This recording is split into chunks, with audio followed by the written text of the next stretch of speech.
Bueno, es un placer, la verdad es un honor, así que le agradezco al Instituto Gama y a Jorge Nagel por haberme invitado, realmente, especialmente porque es un posgrado que ahora cubre el tema principal de interés mío, que es la neurociencia, así que realmente es una alegría estar y poder contribuir con una pequeña charla.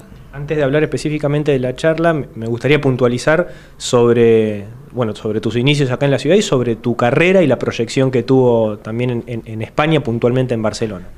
Sí, a ver, yo estudié aquí física en la UNR, hice el doctorado también aquí en la UNR en física atómica, un tema totalmente ortogonal al que hago actualmente. Y al terminar el doctorado, de hecho un día después de terminar el doctorado, tomé el avión y me fui a Francia, estuve en Bordeaux un tiempo de postdoc, todavía trabajando en física atómica, y luego estuve 2 años en Frankfurt con una beca del Alexander von Humboldt para hacer un postdoc también en física atómica, y luego me quedé en Alemania trabajando en Múnich en investigación y ya me había pasado al tema de neurociencias. Y trabajé en Múnich durante 15 años en el tema de neurociencia, de hecho creé ahí el grupo de neurociencia teórica y luego hice dos doctorados más, uno en ciencias de la computación teórica, ya en los temas de aprendizaje, o sea, más por el lado de inteligencia artificial, y luego hice psicología y un doctorado en neuropsicología en Múnich.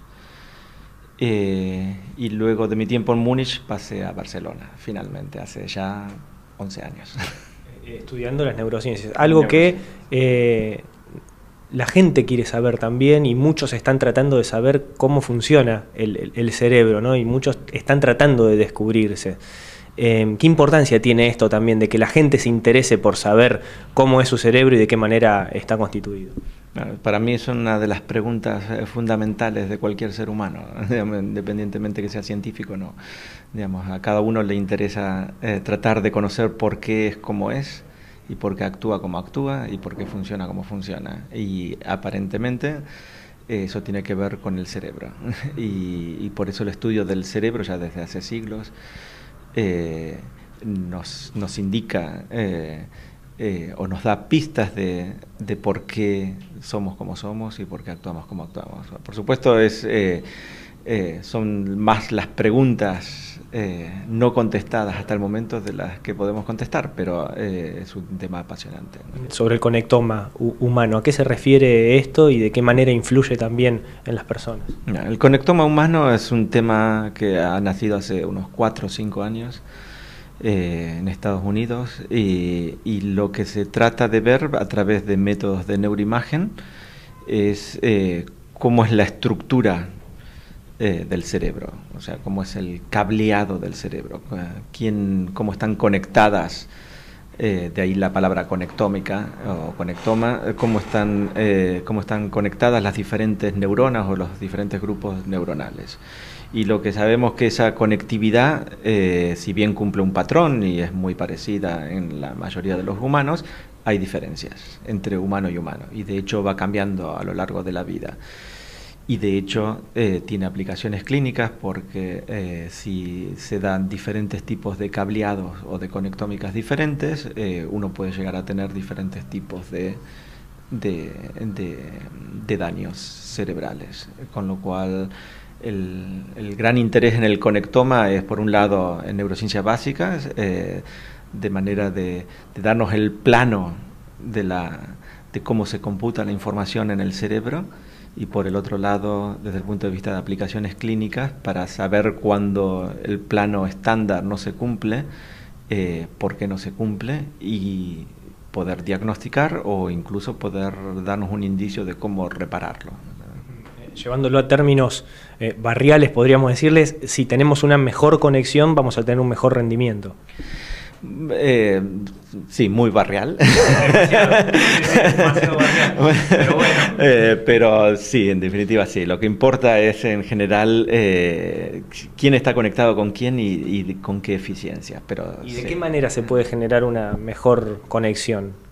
puntualizando o a lo mejor favoreciendo qué tipo de disciplinas o actitudes en la vida cotidiana, o también buscando cosas diferentes a lo que hacemos habitualmente? A través de la conducta. Es decir, lo que sabemos es que la conducta, lo que hacemos durante el día, ya sea actividad intelectual, actividad motora, actividad lúdica, influye en el cerebro y cambia el cerebro.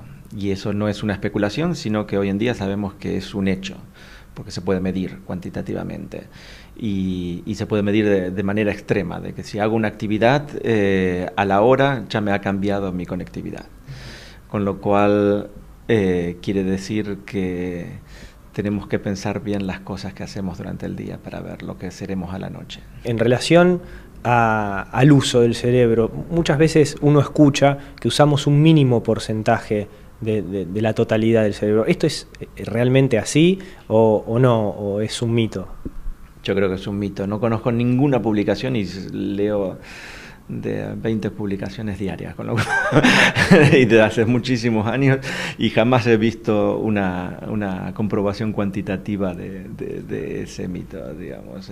No, al contrario, todo lo que he visto es que todo el cerebro se utiliza. De hecho, una forma de caracterizar la conectómica es a través de lo que hace el cerebro cuando está en reposo y lo que se ve que está masivamente activo, o sea, yo creo que es un mito absolutamente falso. Recién hablamos de un mejor rendimiento, pero ¿de qué manera juegan estas técnicas para prevenir enfermedades en un futuro relacionadas al rendimiento del cerebro?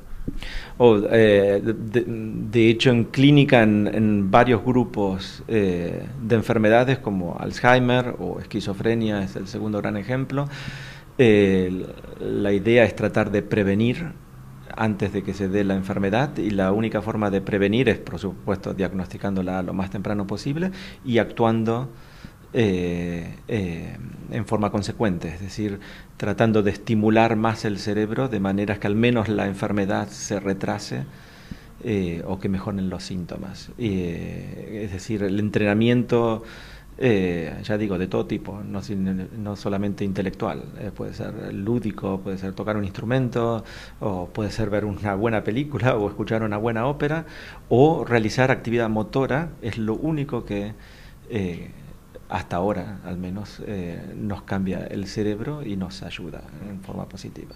Aprovecho su presencia también para preguntarle por dos temas más que tienen que ver también con el cerebro, y uno de ellos es el estrés. Mucha gente que nos mira habitualmente están todo el día conectados, trabajando, y llegan a un nivel de estrés muy alto, y esto les genera otros problemas colaterales. ¿De qué manera se puede, no sé si combatir, pero por lo menos tenerlo ciertamente controlado?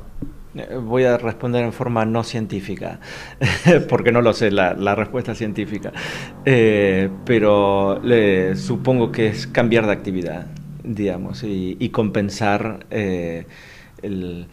lo que nos estresa, que es producto de una actividad focalizada y de las responsabilidades, con actividades extras, que puede ser deporte o puede ser música, digamos. En el caso particular mío es la música. Perfecto.